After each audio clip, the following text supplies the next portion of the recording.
at the meeting point between Israelis and Palestinians.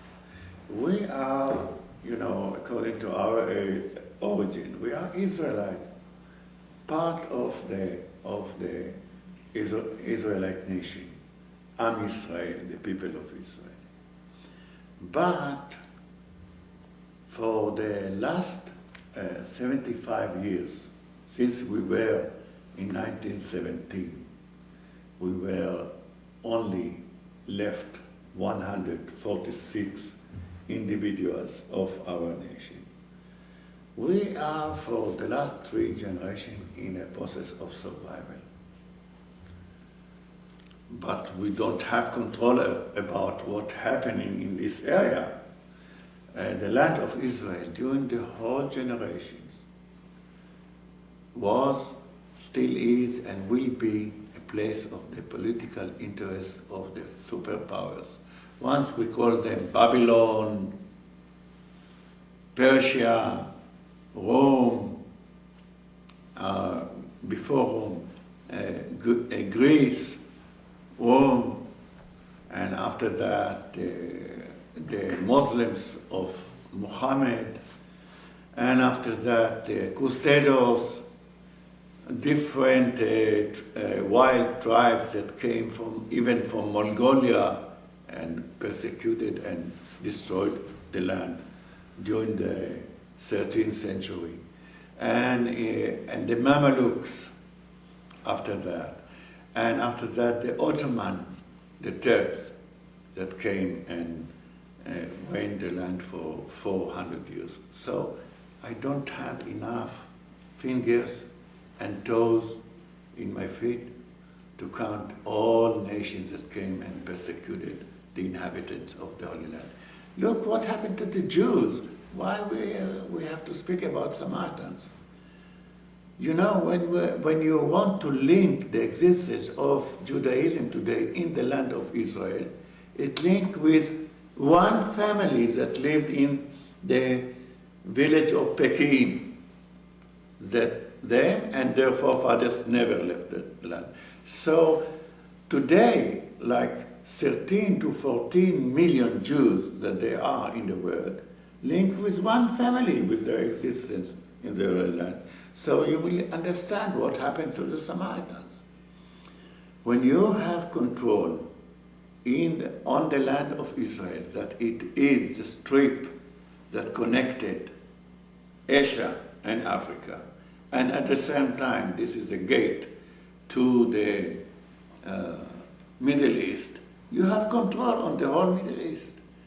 And according to this system, so many regimes just like to have control on the land of Israel and persecuted the inhabitants of the Holy Land, among them the Samaritans. That's why the number of the Samaritans dwindled from over 1.5 million during the 4th and the 5th century to 146 in 1917.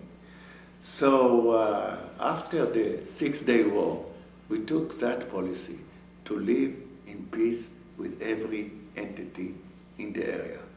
And it is worth our effort of making peace. There is a prophecy of Micah and Yeshayahu about that at the end of the days, the whole nations will gather together on Temple Mountain in Jerusalem. With all my respect, the situation is the opposite. Jerusalem today is a place of hatred between different religions and between different groups, between extremists and liberals and others. No peace so far in Jerusalem. But from the other side, in Passover sacrifice, once a year, on the mountain of Gerizim, there is a meeting of all nations. People coming, thousands of people coming to go back for a while to the roots of the people of Israel, to see how their forefathers offered the sacrifice of Passover.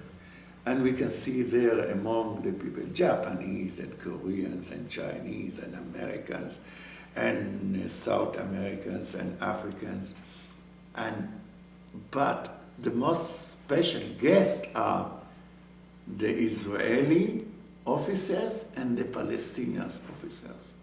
And they are sitting together and chatting, exchanging their jokes, laughing one day before they will shoot each other.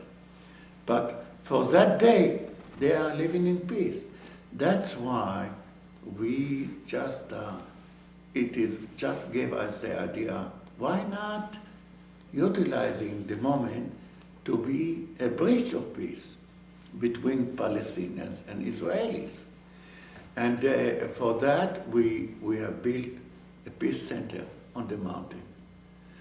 It is not a good idea to have a peace center like Peres Center in Tel Aviv. Nobody of the Palestinians coming to that center because it is Tel Aviv. And if they come only under the permission of the Mossad, the Israeli intelligence.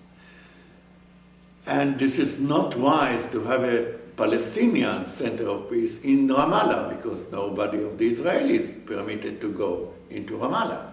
But there, on mountain of Gerizim, under the control of the Israelis and the Palestinians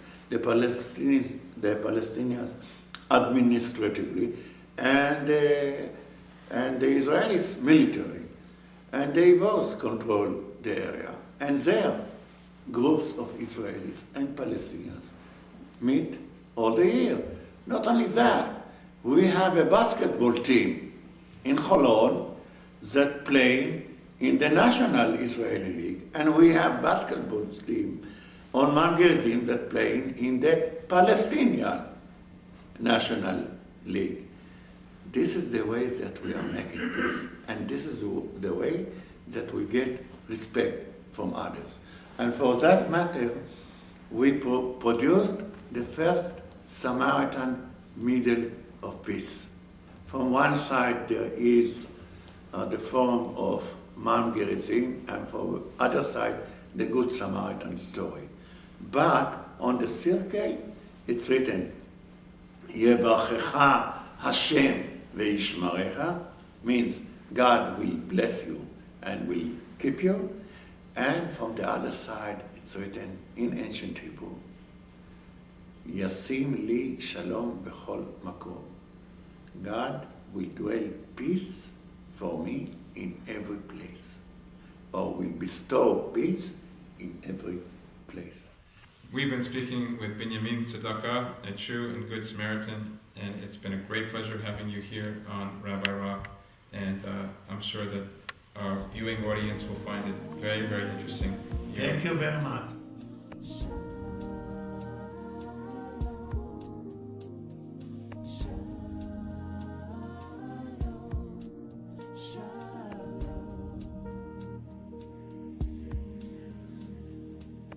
There is a word that can take us higher.